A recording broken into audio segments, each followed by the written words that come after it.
ಕುದುಪಕುಂಟೆಯ ಶಾಲೆಯಲ್ಲಿ ಮಕ್ಕಳು ಶೌಚಾಲಯ ಸ್ವಚ್ಛಗೊಳಿಸುತ್ತಿರುವ ವಿಡಿಯೋ ಬಹಿರಂಗವಾಗುತ್ತಿದ್ದಂತೆ ಸ್ಥಳಕ್ಕೆ ಭೇಟಿ ನೀಡಿದ ಅಧಿಕಾರಿಗಳ ತಂಡ ವಿದ್ಯಾರ್ಥಿಗಳು ಹಾಗೂ ಗ್ರಾಮಸ್ಥರಿಂದ ಮಾಹಿತಿ ಪಡೆದು ಮುಖ್ಯ ಶಿಕ್ಷಕಿಯ ಅಮಾನತು ಮಾಡಿ ಆದೇಶಿಸಿದ್ದಾರೆ. ಶಾಲೆಗಳಲ್ಲಿ ಮಕ್ಕಳಿಂದ ಶೌಚಾಲಯ ಸ್ವಚ್ಛತೆ ಮಾಡಿಸದಂತೆ ಸರ್ಕಾರದ ಸ್ಪಷ್ಟ ಆದೇಶವಿದೆ. ಆದರೂ ಕೆಲ ಶಾಲೆಗಳಲ್ಲಿ ಮಕ್ಕಳಿಂದಲೇ ಶೌಚಾಲಯವನ್ನು ಸ್ವಚ್ಛಗೊಳಿಸುವ ಕಾರ್ಯ ಮುಂದುವರೆದಿದೆ. ಶಿಡ್ಲಘಟ್ಟ ತಾಲೂಕು ಕುದುಪಕುಂಟೆ ಗ್ರಾಮದ ಸರ್ಕಾರಿ ಶಾಲೆಯಲ್ಲಿ ಮಕ್ಕಳಿಂದ ಶೌಚಾಲಯ ಸ್ವಚ್ಛಗೊಳಿಸುವ ಕೆಲಸವನ್ನು ಮಾಡಿಸಿದ ಹಿನ್ನೆಲೆಯಲ್ಲಿ ಮುಖ್ಯ ಶಿಕ್ಷಕಿಯನ್ನು ಅಮಾನತುಗೊಳಿಸಲಾಗಿದೆ. ಸುಮಾರು ಒಂದು 3-4 ಸಲ ತಿಮ್ಮನಾಯಕನಹಳ್ಳಿಗೆ ಹೋಗೋ ಸಮಯದಲ್ಲಿ ಹುಡುಗರು ಬಾತ್ರೂಮ್ಗೆ ನೀರು ಎತ್ಕೊಂಡು ಹೋಗೋದು, ಜಗ್ ಎತ್ಕೊಂಡು ಹೋಗೋದು ಏನೋ ಬಿಡು ಅಂದ್ಕೊಂಡೇ ಇದೆ. ನಾನಿವತ್ತು ಬೆಳಗ್ಗೆ 10:30 10 ಮುಕ್ಕಾಲಾಗಿರ್ತದೆ ತಿಮ್ಮನಾಯಕನಹಳ್ಳಿಗೆ ಹೋಗ್ತಾಯಿದ್ದೆ.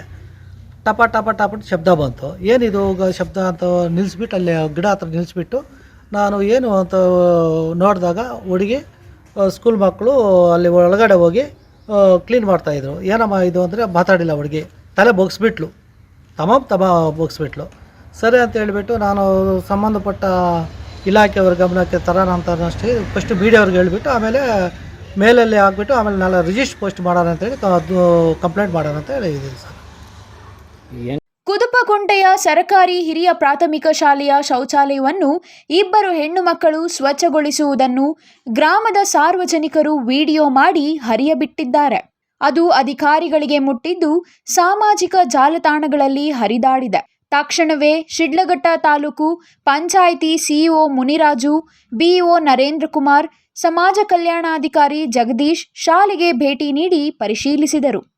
ಕುದುಪಕುಂಟೆ ಶಾಲೆಯಲ್ಲಿ ಮಕ್ಕಳಿಂದ ಶೌಚಾಲಯವನ್ನು ಸ್ವಚ್ಛಗೊಳಿಸ್ತಾ ಇದ್ದಾರೆ ಅಂತಂದ್ಬಿಟ್ಟು ಮಾಧ್ಯಮದವರ ಮೂಲಕ ಮಾಹಿತಿ ಬಂತು. ಆ ನಿಟ್ಟಿನಲ್ಲಿ ಸ್ಥಳ ಪರಿಶೀಲನೆಗೆ ಮಾನ್ಯ ಕಾರ್ಯನಿರ್ವಹಣಾಧಿಕಾರಿಗಳು, ನಾನು ಹಾಗೂ ಸಹಾಯಕ ನಿರ್ದೇಶಕರು ಸಮಾಜ ಕಲ್ಯಾಣ ಇಲಾಖೆಯವರು ಭೇಟಿ ಕೊಟ್ಟು ಮಕ್ಕಳ ಹೇಳಿಕೆಯನ್ನು ತೆಗೆದುಕೊಂಡಿದ್ದೀವಿ, ಗ್ರಾಮಸ್ಥರ ಹೇಳಿಕೆಯನ್ನು ತೆಗೆದುಕೊಂಡಿದ್ದೀವಿ. ಇದನ್ನು ಆಧರಿಸಿ ಸಂಬಂಧಿಸಿದ ಮುಖ್ಯ ಶಿಕ್ಷಕರ ಮೇಲೆ ಶಿಸ್ತಿನ ಕ್ರಮಕ್ಕಾಗಿ ಶಿಸ್ತಿನ ಕ್ರಮಕ್ಕಾಗಿ ಉಪನಿರ್ದೇಶಕರಿಗೆ ಈ ದಿನವೇ ಕಳಿಸಿಕೊಡಲಾಗಿದೆ. ಇನ್ನು ಈ ವೇಳೆ ಸ್ಥಳದಲ್ಲಿ ಹಾಜರಿದ್ದ ಪೋಷಕರು ಹಾಗೂ ಗ್ರಾಮಸ್ಥರು ಶಿಕ್ಷಕಿಯ ಕಾರ್ಯವೈಖರಿ ಬಗ್ಗೆ ಆಕ್ಷೇಪ ವ್ಯಕ್ತಪಡಿಸಿ ಕ್ರಮ ಕೈಗೊಳ್ಳಲು ಮನವಿ ಮಾಡಿ ಬೇರೊಬ್ಬರನ್ನು ನೇಮಿಸುವಂತೆ ಮನವಿ ಮಾಡಿದರು. ಶಾಲಾ ಮಕ್ಕಳ ಗೌಪ್ಯ ವಿಚಾರಣೆ ನಡೆಸಿದ ಅಧಿಕಾರಿಗಳು ಪೋಷಕರು ಗ್ರಾಮಸ್ಥರಿಂದ ಮಾಹಿತಿ ಸಂಗ್ರಹಿಸಿ ಹೇಳಿಕೆ ಪಡೆದು ಮುಖ್ಯ ಶಿಕ್ಷಕಿ ರೇಣುಕಾ ಅವರನ್ನು ಅಮಾನತುಗೊಳಿಸಿ ಹಿರಿಯ ಅಧಿಕಾರಿಗಳಿಗೆ ವರದಿ ಸಲ್ಲಿಸುವ ಕೆಲಸ ಮಾಡುವುದಾಗಿ ತಿಳಿಸಿದರು. ಛಾಯಾ ರಮೇಶ್, ಸಿಟಿವಿ ನ್ಯೂಸ್, ಶಿಡ್ಲಘಟ್ಟ.